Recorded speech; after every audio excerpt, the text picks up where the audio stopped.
समय था। बाजार में सड़क के किनारे कमला देवी हमेशा की तरह टोकरा लेकर मछलियां बेच रही थी। उनकी दोनों बेटियां राधिका और निहारिका दूर बॉर्डर पर देश की सेवा में तैनात थीं। दोनों बहनें आर्मी ऑफिसर थीं। उन्हें जरा भी अंदाजा नहीं था कि उनकी मां किन हालात में जी रही है, और आज उनकी मां के साथ ऐसा कुछ होने वाला है जो उनकी रूह को हिला देगा। कमला देवी चुपचाप मछली बेचने में लगी थी कि तभी एक इंस्पेक्टर, जिसका नाम महेंद्र चौधरी था, मोटरसाइकिल से आया। उसने बाइक सड़क किनारे रोकी और गुस्से में बोला, तुम्हारी हिम्मत कैसे हुई सड़क किनारे मछली बेचने की? तुम्हारे चलते यहां जाम लग सकता है, जल्दी से यहां से हटो। इतना कहकर वह अचानक टोकरा पर जोर से लात मार देता है। मछलियां जमीन पर बिखर जाती हैं। चारों तरफ मछलियों की गंध फैल जाती है और लोग रुककर तमाशा देखने लगते हैं। इंस्पेक्टर और भड़क कर चिल्लाता है, ये तुम्हारे बाप की सड़क है क्या? जहां मन किया बैठ गई मछली बेचने। अगर बेचना है तो अपनी जगह पर बेचो। कमला देवी चुपचाप उसकी बातें सुनती रही, अपमान सहती रही। उनकी आंखों में आंसू थे, लेकिन वह बिना कुछ कहे जमीन पर गिरी मछलियां उठाने लगी। भीड़ में खड़े लोग सिर्फ तमाशा देख रहे थे। ना किसी ने आवाज उठाई, ना किसी ने मदद की। भीड़ में एक लड़का था जो सोशल मीडिया पर मशहूर था। उसने मोबाइल निकाला और पूरा वाकया रिकॉर्ड करने लगा। इंस्पेक्टर लगातार उन्हें डांट रहा था, अपमानित कर रहा था, और लोग बस हंसते देखते रह गए। कमला देवी मन ही मन सोच रही थी, अगर मेरी दोनों बेटियों को यह सब पता चल गया तो न जाने क्या हो जाएगा। काश उन्हें यह बात कभी ना पता चले, वरना तूफान आ जाएगा। आंखों में आंसू लिए मछलियां वापस टोकरा में डालकर वो धीरे धीरे घर की ओर चल पड़ी। उधर जिस लड़के ने वीडियो बनाया था, उसने घर पहुंचकर उसे सोशल मीडिया पर अपलोड कर दिया। कैप्शन में लिखा था, इस बूढ़ी औरत की कोई गलती नहीं थी, लेकिन इंस्पेक्टर ने इसकी मछलियां गिरा दी और सड़क पर बेइज्जत किया। क्या यह सही है? वीडियो तेजी से वायरल हो गया। लोग शेयर करने लगे, कमेंट करने लगे। हर कोई इस घटना को गलत बता रहा था। कुछ देर बाद यह वीडियो निहारिका के मोबाइल में पहुंचा। वीडियो देखते ही उसका खून खौल उठा। वह सोच भी नहीं सकती थी कि उसकी मां के साथ ऐसा बर्ताव हुआ है। लोगों के सामने बेइज्जत किया गया, थप्पड़ तक मारा गया। निहारिका ने तुरंत वीडियो अपनी बड़ी बहन राधिका को भेज दिया। राधिका ने वीडियो देखा तो गुस्से से लाल हो गई, आंखों में आंसू भर आए। मन ही मन उसने सोचा, काश पापा होते तो हमें यह दिन नहीं देखना पड़ता। हमने इतनी मेहनत करके यह मुकाम पाया, फिर भी मां को सुख नहीं दे पाए। लेकिन मैं उस इंस्पेक्टर को छोड़ूंगी नहीं, बदला लेकर रहूंगी। वीडियो देखने के बाद राधिका ने तुरंत निहारिका को कॉल किया। आवाज में गुस्सा साफ झलक रहा था। निहारिका, तुम यहीं रहो, मैं घर जा रही हूं और उस इंस्पेक्टर से अपना बदला लेकर रहूंगी। निहारिका ने तुरंत कहा, नहीं दीदी, मैं भी आपके साथ चलूंगी। मां के साथ जो हुआ वो मैं बर्दाश्त नहीं कर सकती। उसे उसकी औकात दिखानी ही पड़ेगी। राधिका ने समझाया, तुम्हें यहीं रहना चाहिए। मैं मां को लेकर वापस आऊंगी और हम यहीं कहीं आसपास उन्हें रख लेंगे। कुछ देर तक बहस चली, लेकिन आखिरकार निहारिका मान गई। ठीक है दीदी, आप जाइए, लेकिन मां को साथ लेकर जरूर लौटना। राधिका ने फोन रख दिया, वर्दी उतारी और पीले रंग का सलवार सूट पहन लिया। अब वह एक साधारण गांव की लड़की लग रही थी। बस में बैठकर कुछ ही घंटों में घर पहुंच गई। घर पहुंचते ही उसने दरवाजा खटखटाया। कमला देवी उस समय किचन में सब्जियां काट रही थी। दरवाजे की आवाज सुनकर उन्होंने पुकारा, कौन है? मैं हूं मां, राधिका लौट आई हूं आपसे मिलने। आवाज सुनते ही कमला देवी के हाथ रुक गए, आंखों में नमी आ गई। उनके मन में डर भी था कि कहीं राधिका को इस घटना का पता तो नहीं चल गया। वह जानती थी कि उनकी बेटियां कितनी ईमानदार और जिद्दी हैं, अपनी मां के लिए कुछ भी कर गुजरेंगी। उन्होंने जल्दी से दरवाजा खोला। सामने खड़ी बेटी को देखते ही मां बेटी गले लग गई, जैसे सालों की दूरी एक पल में मिट गई हो। कमला देवी ने पूछा, बेटी निहारिका कहां है? वह नहीं आई? राधिका ने जवाब दिया, नहीं मां, मैंने उसे मना कर दिया था। बहुत जिद कर रही थी, लेकिन मैंने साथ नहीं लाया। अच्छा, पहले अंदर तो आओ। राधिका किचन में गई और सब्जियां देखकर बोली, मां आप बैठिए, खाना मैं बना देती हूं। थोड़ी देर में खाना बनकर तैयार हो गया। माँ बेटी ने साथ बैठकर खाना खाया और फिर बातें शुरू हुई। राधिका ने सीधा सवाल किया, माँ, आपके साथ जो हुआ आपने मुझे क्यों नहीं बताया? ये बहुत गलत है। मैं उस इंस्पेक्टर को सस्पेंड करवा कर ही मानूंगी। उसने कानून के खिलाफ किया है और मैं उसे दिखाऊंगी कि कानून की ताकत क्या होती है। कमला देवी ने डरते डरते कहा, बेटा छोड़ो, पुलिस वाले हैं, क्या हो गया अगर उसने ऐसी बातें कर दी? जाने दो। राधिका ने सख्ती से कहा, नहीं माँ, आप चुप रहिए, मैं जानती हूं मुझे क्या करना है। उसने जो किया उसकी सजा उसे जरूर मिलेगी। इतना कहकर राधिका ने लाल रंग की साड़ी पहनी, साधारण गांव की लड़की की तरह तैयार हुई और सीधे थाने की ओर निकल पड़ी। यह वही थाना था जहां इंस्पेक्टर महेंद्र चौधरी तैनात था। थाने पहुंचकर उसने देखा महेंद्र वहां मौजूद नहीं था। केवल 2 हवलदार और एसएचओ राहुल यादव वहां बैठे थे। राधिका सीधे एसएचओ राहुल यादव के पास गई और बोली, मुझे इंस्पेक्टर महेंद्र चौधरी के खिलाफ रिपोर्ट दर्ज करवानी है। उन्होंने मेरी मां के साथ सड़क पर बदतमीजी की, मछलियों की टोकरी गिरा दी, थप्पड़ मारा और लोगों के सामने अपमानित किया। मैं चाहती हूं कि उनके खिलाफ सख्त कार्रवाई हो। राहुल यादव चौंक कर बोला, क्या इंस्पेक्टर महेंद्र चौधरी के खिलाफ रिपोर्ट? और तुम कौन होती हो रिपोर्ट लिखवाने वाली? क्या तुम उस बूढ़ी औरत की बेटी हो? तुम्हें लगता है कि मैं अपने इंस्पेक्टर के खिलाफ रिपोर्ट दर्ज कर लूंगा? उन्होंने कोई गलत नहीं किया, और अगर थप्पड़ मार भी दिया तो क्या हुआ? वह सड़क पर मछली बेच रही थी, गलत तो वही थी। राधिका की आंखों में गुस्सा भड़क उठा। देखिए, हमें कानून मत सिखाइए। हमने कानून पढ़ा है और अच्छी तरह जानते हैं कि इसमें क्या लिखा है। मैं उसी कानून की मदद से उसे सजा दिलवाऊंगी। अगर आपने रिपोर्ट नहीं लिखी तो मैं आपके खिलाफ भी एक्शन लूंगी। राहुल यादव हैरान रह गया। यह साधारण सी गांव की लड़की इतनी आत्मविश्वास से और बिना डरे बात कर रही थी जैसे कोई बड़ी ताकत उसके पीछे हो। वह बोला, तुम कौन हो और तुम्हारी इतनी औकात कि हमें सस्पेंड करवाओगी? हम चाहें तो अभी तुम्हें अंदर करवा सकते हैं। राधिका ने बिना कुछ कहे अपना सरकारी आईडी कार्ड मेज पर रख दिया।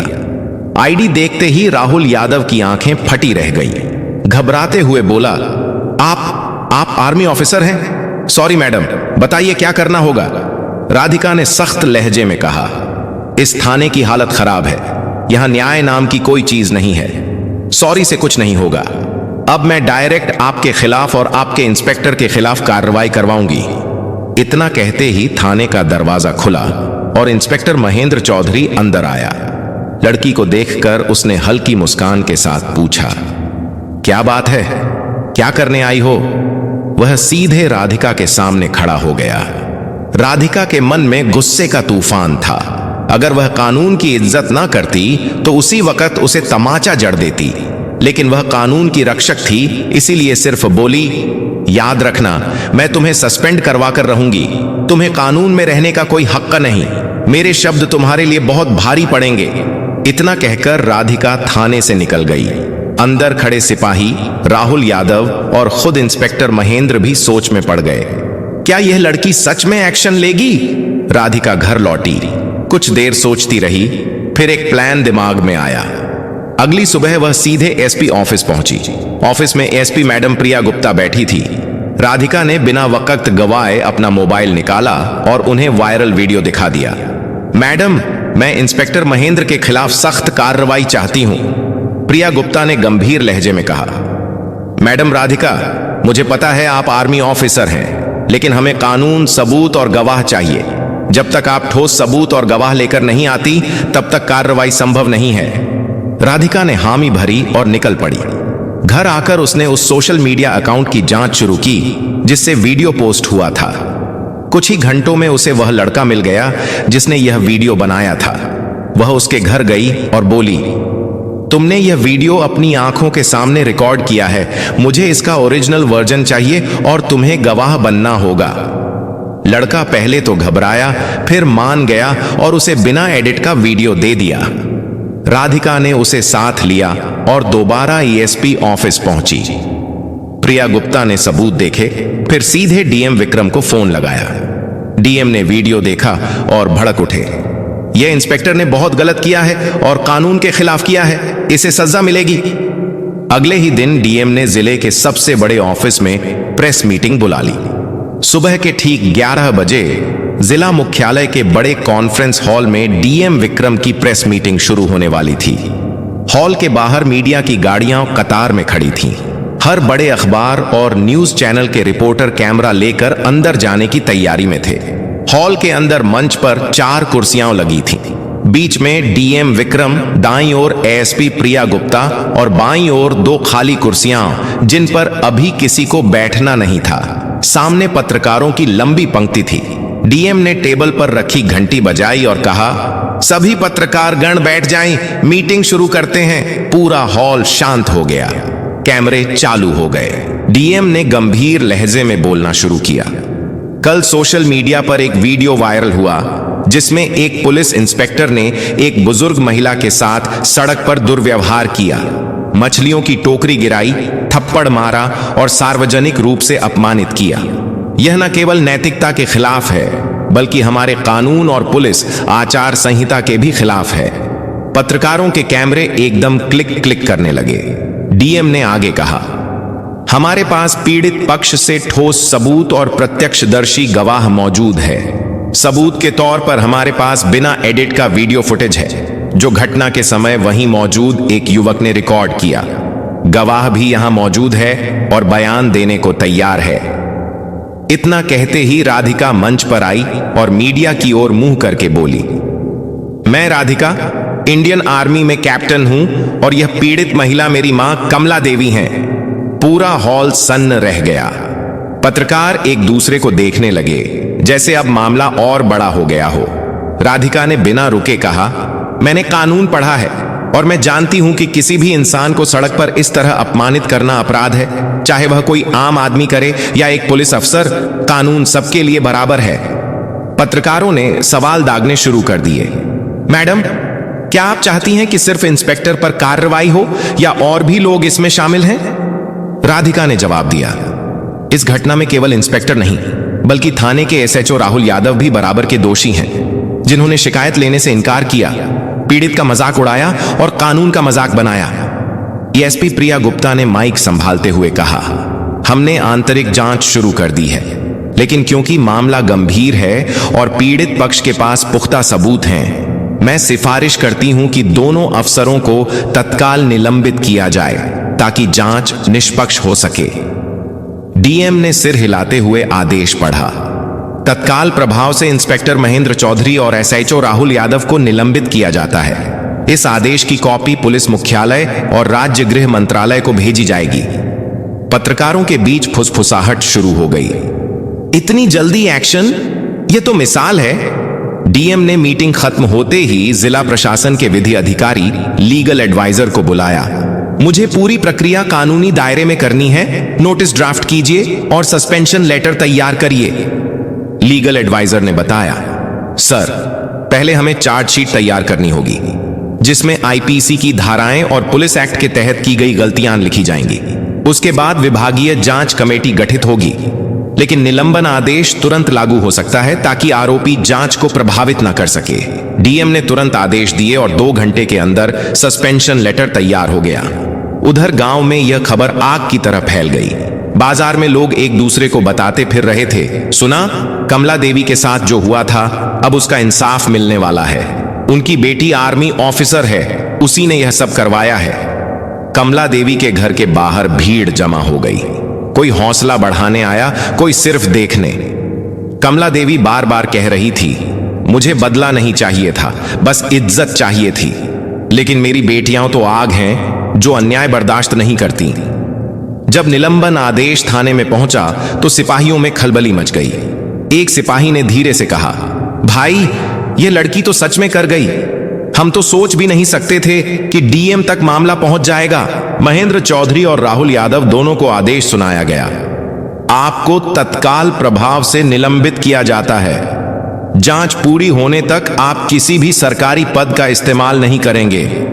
महेंद्र चौधरी ने गुस्से में कागज जमीन पर फेंका, लेकिन राहुल यादव के चेहरे पर साफ डर था। यह लड़की हमारी जिंदगी बर्बाद कर देगी। मैं कह रहा था ना, उससे पंगा मत लो। शाम होते होते टीवी चैनलों पर हेडलाइन चलने लगी, इंस्पेक्टर और एसएचओ सस्पेंड, आर्मी ऑफिसर ने दिलाया मां को इंसाफ, वायरल वीडियो बना हथियार। पुलिस अफसरों पर गिरी गाज। राधिका के मोबाइल पर लगातार कॉल आने लगे, कुछ बधाई के, कुछ मीडिया इंटरव्यू के। लेकिन राधिका सिर्फ इतना कहती, यह सिर्फ मेरी मां का मामला नहीं था, यह उन सबके लिए है जिनके साथ चुपचाप अन्याय होता है। एक हफ्ते बाद विभागीय जांच में सबूत और गवाहों के आधार पर दोनों अफसर दोषी पाए गए। रिपोर्ट में लिखा था, इंस्पेक्टर महेंद्र चौधरी ने पद का दुरुपयोग किया, अनुशासन भंग किया और जनता के साथ अमर्यादित व्यवहार किया। एसएचओ राहुल यादव ने शिकायत दर्ज करने से इनकार कर ड्यूटी की अवहेलना की। राज्य पुलिस मुख्यालय से आदेश आया, दोनों अफसरों को बर्खास्त किया जाता है और उनके खिलाफ आपराधिक मामला दर्ज किया जाएगा। जब यह खबर कमला देवी के घर पहुंची तो राधिका ने बस इतना कहा, मां, यह जीत सिर्फ हमारी नहीं, हर उस इंसान की है जो अन्याय के खिलाफ खड़ा होता है। कमला देवी ने आंसुओं के साथ मुस्कुराकर बेटी को गले लगा लिया। तुमने सिर्फ मेरा ही नहीं, इस गांव का भी सिर ऊंचा कर दिया। दोस्तों, अगर आपको यह वीडियो पसंद आई हो तो इसे लाइक करें, अधिक से अधिक लोगों तक शेयर करें और हमारे चैनल डार्क स्टोरीज दृष्टि को सब्सक्राइब करना ना भूलें, क्योंकि हमारे चैनल पर आपको इसी तरह की ज्ञानवर्धक और रोमांचक वीडियो मिलती रहती हैं।